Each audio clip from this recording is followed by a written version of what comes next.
After Iran's nuclear scare, Trump camp rushes back to the negotiating table as regional tensions spiral. IRGC-linked farce makes big claim about Iran's nuclear posture after what it describes as the war's outcome. Tehran's nuclear message scrambles Washington into renewed diplomatic engagement amid fresh hostilities. After days of lethal crossfire, diplomacy returns as Gulf states push urgently to prevent a wider war. IRGC-affiliated farce said a commentary discussing nuclear weapons did not represent the agency's official editorial position or policy. The agency said the article appeared in its user-generated content section and should not be interpreted as an official farce position. The clarification came after the commentary claimed Iran had no alternative but to obtain a nuclear weapon for deterrence. The article argued nuclear deterrence was the only effective way to eliminate the military option against Iran. The commentary also claimed a nuclear weapon could help keep any future conflict with the US and Israel under control. The article surfaced as the United States and Iran continued exchanging military strikes amid tensions over the Strait of Hormuz. Subsequently, the Wall Street Journal reported US-Iran talks in Switzerland had stalled as hostilities between both sides intensified.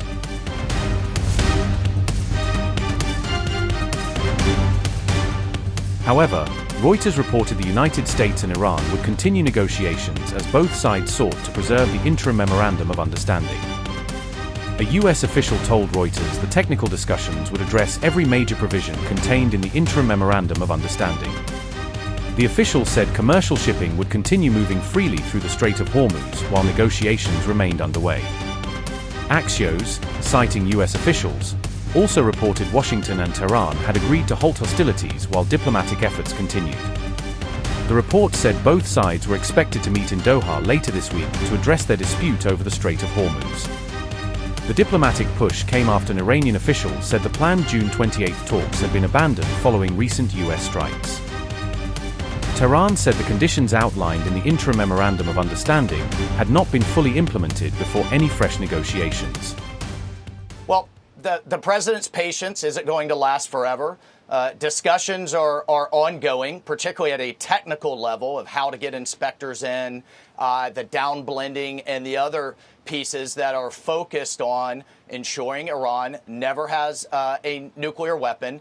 But they need to understand their leverage is diminishing by the day. The Gulf Arabs are creating all kinds of alternatives to the Straits of Hormuz. The UAE is moving oil through its pipeline that it's expanding. The Saudi Arabia is moving oil through its pipeline that it's expanding. We will create alternatives to our basing posture there. We will harden some may go underground, others will move.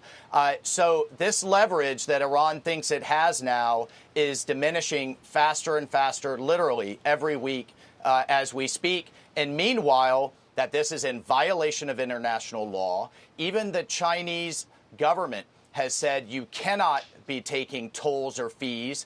Iran was apparently relying on Oman across the waterway to help it set up this new infrastructure. And now Oman, just yesterday, has rejected the idea of tolls or fees. So they're completely isolated here. President Trump's not going to stand for it. And meanwhile, we continue to move ships out by the dozens every day. And world oil prices are not just stable, they're dropping. So Iran's attempt to hold the world hostage and their economies hostage are completely failing. So Iran, as Secretary Rubio just said, Iran has a choice to make. It's going to be a responsible nation, or it can continue down this path to absolute ruin. And don't think for a second that President Trump isn't going to leave every option on the table to achieve not just our aim, the entire world's aim, that Iran never has a nuke.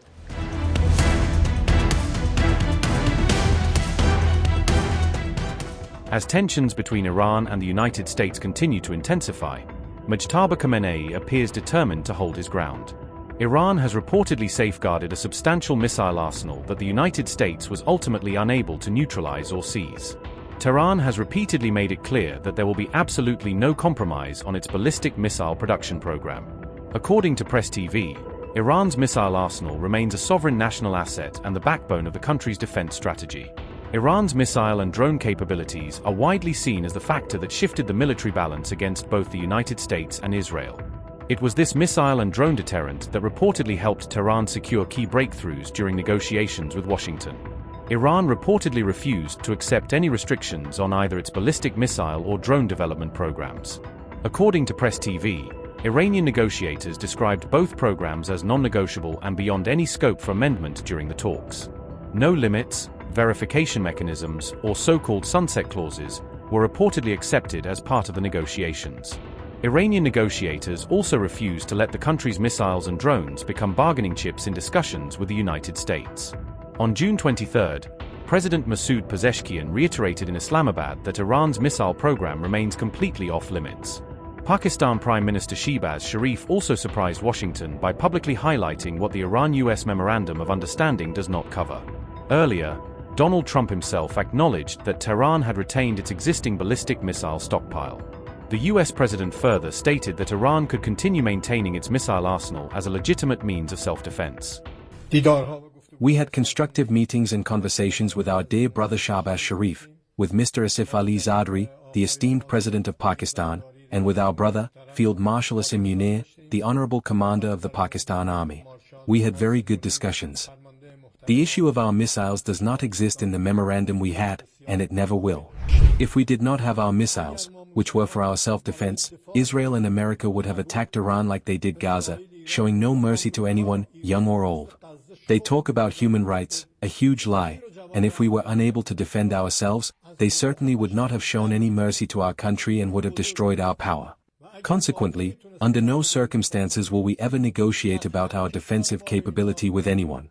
As the Islamic Republic of Iran, we firmly believe that peace, stability, lasting security, and the development and welfare of the peoples in the strategic region of West Asia and the Persian Gulf can only be attained through frank and sincere dialogues, intra-regional cooperation, and interactions based on mutual respect among the countries of the region.